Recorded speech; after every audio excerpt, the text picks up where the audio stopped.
This was basically one giant excuse to write a movie about the Mandela effect. So, in case you don't know, the Mandela effect is this widely experienced phenomenon where you remember things differently than how they actually happened.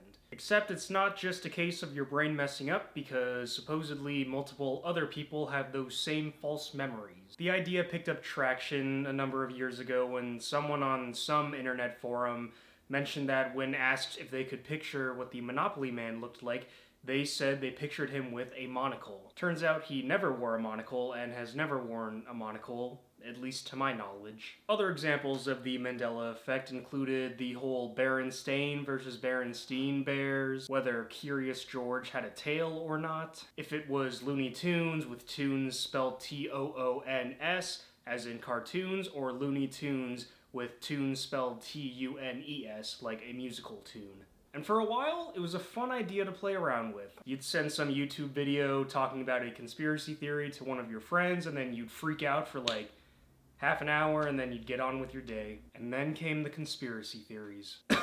This movie, people would spend literal hours using examples from the Mandela effect to justify this theory that we are in some alternate reality or in some kind of simulation.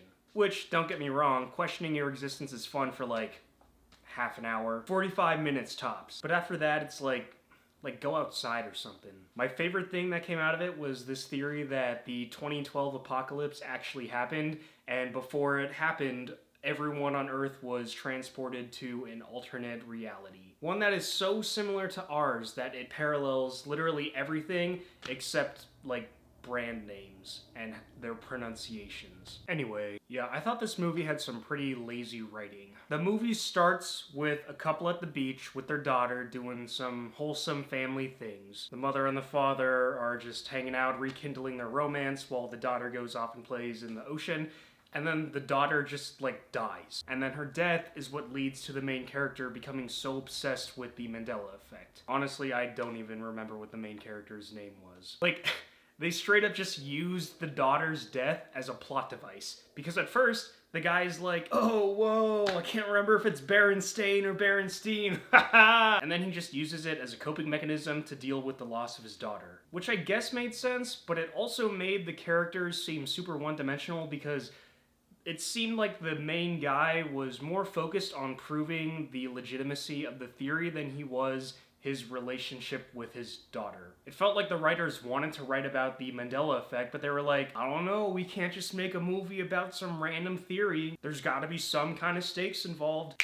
I know, let's kill off the main character's daughter. Should we show the father and daughter's relationship prior to her death so, the viewers can understand why he went to such lengths to prove that the theory was correct? Nah, you've done it again, sir. If you have a character who becomes so obsessed with a theory to cope with the loss of another character, you'd think you would see some kind of development between the two over the course of the movie, or you would at least understand what their relationship looked like, but there wasn't any.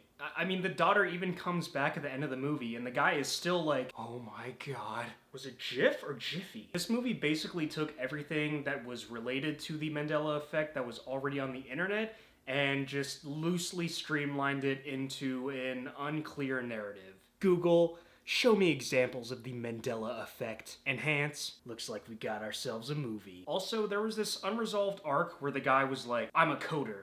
I code video games. And for whatever reason, they show a rat solving its way through a maze, and he's just like, what if I'm the rat in the maze and life is a simulation? Was it Berenstain or Berenstein? They also tried to show him crossing over and entering the alternate reality with some pretty cool Tron-like CGI, but it's just him driving for 5 minutes, and then after a little bit, he's just miraculously in another dimension. Okay, last thing, I didn't really feel like there was all that much change from start to finish. It felt as though each character ended the movie the same paranoid, melodramatic person they were at the beginning. It was every line was spoken with the same inflection, which was just this uncertain, trembling voice. A movie should take both its characters and its stories through, multiple ups and downs, but this one was just a, monotone, flatline drone. Anyway, yeah, so what I thought would have been a cool idea for a movie really ended up just being a bit of a disappointment.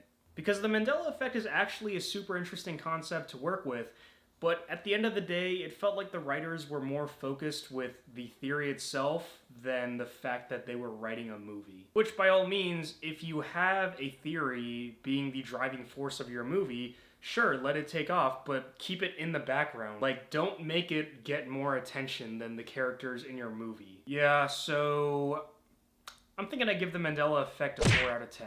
Let me know what you think. Agree, disagree, whatever. Later.